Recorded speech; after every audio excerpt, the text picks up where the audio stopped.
All right, you guys, there's so many things going around when it comes to bands, you know. You guys came back to work on this brand new album. You have that song, you know, the single, What Could Have Been Love, right? What's that song about? What does it have to do with you know, you guys personally speaking? Well, it's got to do with, you know, some people, not many, Okay. fall in love and fall out of love. And then divorce, after divorce, years go by and they become best friends with the person they divorced. So sometimes you can fall out of love in such a way that's not so cool. So hence, what could have been love? Exactly. I love it. Love it. Could have been the only thing meant to be, you know. Could have been, maybe not. Could have been. The shoulda, woulda, couldas. It's just another love song, looking at it another way. And you know, Marty Fredrickson and Russ Irwin were the head conspirators behind that song, and they let me jump on at the end. But it's just. It was a great vehicle for Stephen to sing the ballads. That's probably my favorite part about playing the ballads. Obviously, there are the lyrics, you know, and the melodies and stuff, but it's also a vehicle for Stephen to sing. And singing ballads is probably one of the best things he does, you know. So, I mean, not only does he kick ass when he's playing rock and roll, but ballads, man, I mean, he sings them beautifully. So it's a great opportunity. Great. You guys have been recently inducted, Tyler, of course, Perry, you guys have been inducted into the Songwriters Hall of Fame. That was so cool, you know. How cool is it to be inducted with a colleague? You know, you have a friend, a person that you know for such a long time, and you guys are together there for something that's so important. How was this whole thing? How did it come to be, and how did that feel? You know? Probably the culmination and the proudest moment of my career, because I've been in bands before this one and always was looking for a brother in a band. Someone that I could fall into songwriting-wise, because I hadn't really written songs before that. And certainly the Kinks, the brothers, you know, the Stones, the brothers. There was always a brother that I saw that made that team work. Right. And I always wanted one, and when I bumped into Joe, I mean, we wrote that first song together, Moving Out, and to think from Moving Out to the Songwriter Hall of Fame, I don't know. I mean, we did. What the truth is, I didn't know there was a Songwriters Hall of Fame. And I got a phone call, and they said that you know, can you come to this event? And there's the song, because you know, like following the history of music. I mean, it used to be that the artists played the songs, right, and then they had songwriters that wrote the songs, and you got like say.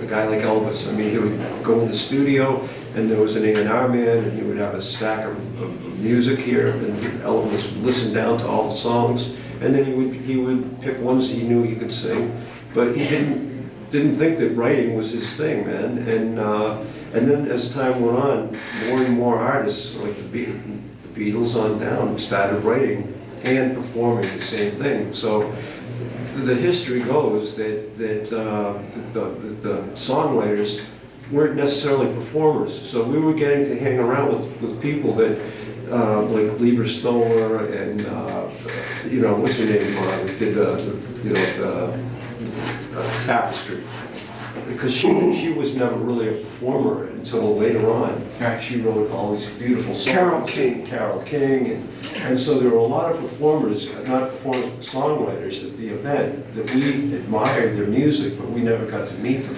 Wow. Because they're kind of like in another world. They're like all they do is write the songs. They don't necessarily perform them, you know. Right. So it was really for us. It was an honor to be able to be acknowledged as, you know, on the same level as like some of these famous songwriters, right, that you know don't get a chance to stand in front of an audience like we do. Right. And how does that happen? I mean, someone calls you and says, like you said, you know, you're being inducted into this and this and that. What do you say? Do you take it for real? This is real? How does that happen? Usually, it comes through our office, right, you know, and there's a certain amount of reality to that. Okay. This is just some random phone street who walks up and says, "Yeah, hey, by the way, come on down and test our steak." You know what I mean? It's like, it's the kind of thing there's some reality to it. It's a valid thing. I mean, it's been going on for 40 years. You know, they've had these events, and like I said, we weren't really conscious of it. And but when we found out, you know, we looked at the list of who was inducted, who we were getting inducted with. It was like, holy shit, Steven, this is amazing. You know, after all these years, we're getting this too.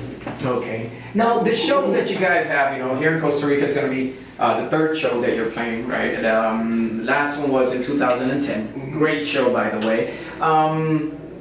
Now there's so much technology, you know, going around. You know, there's lots of digital stuff. There's lots of stuff in the background going on. Lots of lighting and stuff like that. How do you guys handle all of that when you're on stage? I mean, you must know what's gonna happen at every moment, right? When you're on live, you don't know what's going on. You're just playing.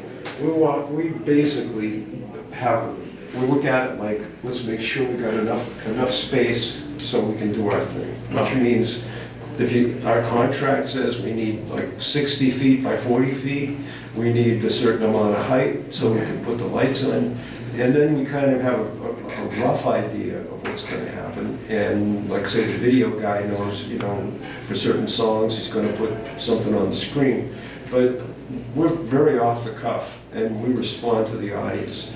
To us, a rock and roll show is a match between the fans and us.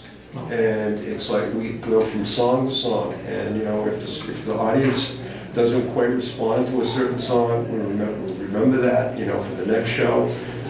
That's why we have, one of the hardest things we have to do is figure out what we're going to play. Great. And that's a question we can ask you. I mean, do you get a lot of requests for stuff from the 70s? I will tell you right now. The 80s, the Yeah, 90s? tell us what to play tomorrow. All the old stuff. As a matter of fact, for this special show that we're doing with you guys, 2 hours, we already did 2 other specials with you guys. It's been 2 hours also, and I can print it out. Well, it's printed already. I'll give it to you guys. All the old stuff, people will go nuts, and you already know that, right? I would love for songs to be played from Honkin' on Bobo. I'm not sure, you know, like Baby Please Don't Go. That's in my opinion, but you know. I'll tell you, that was one song that we loved playing it so much that during the tour, after the record came out, we kept playing it, and after a while, it started to really become a song Such a great song. that people liked in the set, you know. Because when we talked to some people about, you know, what songs do you want us to play and that kind of thing, you know, what new songs, and they said, well, if you play a new song, that means that's one song of the old ones that we're not going to hear. Smart answer. And so we, you know, then we tend to look at it a little differently. We go, well, you know, if we take Ragdoll out to play a new song, you know, is that going to make the show better or worse? So we have to kind of balance it out. I know that there are a certain amount of people that want to hear some of the new things, but then given a choice, you know, something off the new record or one of the classic ones, they would probably pick the classic one, Right? Because they know it. But we have to keep the thing fresh. Of course. I mean, we don't just knock off a record and just go, okay, here's a new record, and we're gonna play, you know, all the old stuff. I mean, we still, for our own energy, we have to play at least a couple of songs off the new. Great. Well, we have, I think, a couple of minutes they're telling me. Let's talk real quick about, you know, I read that you're planning on working on a solo album. What I was really interested in about this whole article that I read is that you're planning on working or taking a little more risk when it comes to your music, that you're planning on working with artists like Deadmau5, right? Deadmau5 or Deadmau5 as they would call them. Is this true? And if it is, how? Why? I don't know how and why. It's just fun to make music. Okay. There's a bunch of people that want to make music with me too, and I just want to rock out with them. How did that work out though? Do you know the guy? Do you know his music? I called him up about 2 months ago, and we decided to go eat up at Mel's Diner on Sunset Strip and just talk shit out. Just what's going on with you? What's his show like? What's his production like? What does he do? He wants to stretch out, and I said, well, great, give me some, you know, what do you got? And we said, well, we won't know until we get in the studio. So I haven't done that yet, but it's fun. Right. It's got to be fun. Of course. I mean, it's ridiculous fun when we get together with the Aerosmith guys, you know. It's like, it's just what comes out of it always amazes me. Okay. You know, even when I'm not sure what we're gonna do for a new album, Brad will say, well, we did it the last time, we'll do it this time. So it's just stretching out a little, you know. I've never, we've written songs with other people, but I never sat in a room with Sting and wrote a song like with him. So I'm looking forward to that, or Johnny Depp, and so but it's all up in the air, and I'm looking forward to it. You have to take chances. Yeah. You have to have faith that the spirit of creativity is going to be there. Because you can't, you know, it's like you can't say, well, it's going to sound like this, and we're going to do that, and he's going to do this, and it's Can't like, force it. what you do is you kind of put all the elements together in the room with the tape recorder or the computer or whatever you're going to record on, and then you've got to take your chances and see how it comes out. That's how it has to be. It's so great to have you guys over here. Well, all that is left is for you guys to help me out and invite everyone to the show tomorrow, because I know it's going to be a great show. It's the first time that you're playing at the National Stadium, which, by the way, is one of our pride, because it's well built. It's so beautiful. You guys are going to have lots of fun there. So, you know, I'll just leave you guys to invite everyone and rock on, right? People from Costa Rica, you better come down. You will never be the same, and it will change your life. It's definitely going to be a better show than the last time. We have a little more music to pick from, and we're really looking forward to this. This is the people here in Costa Rica are really friendly, and I just get a really warm sense, you know, and I think it's going to be great. Great. So thank you guys. Have lots of fun and continue with that great energy. Thank you. When I heard you guys were coming, and I said, "What? Are they coming here?" And they said, "Yes." I'm like, well, can't believe it. And now that I see you guys with that energy, it's too cool. It's only second to yours, my Thank you brother. very much. Well, Thank you very much. I got to make sure my autobiography is going to be printed in Spanish. That's right, Joe Perry's got a book coming out. I'll help you translate if you. How do you do that? Did they do that? They put it in French and yeah. Yeah.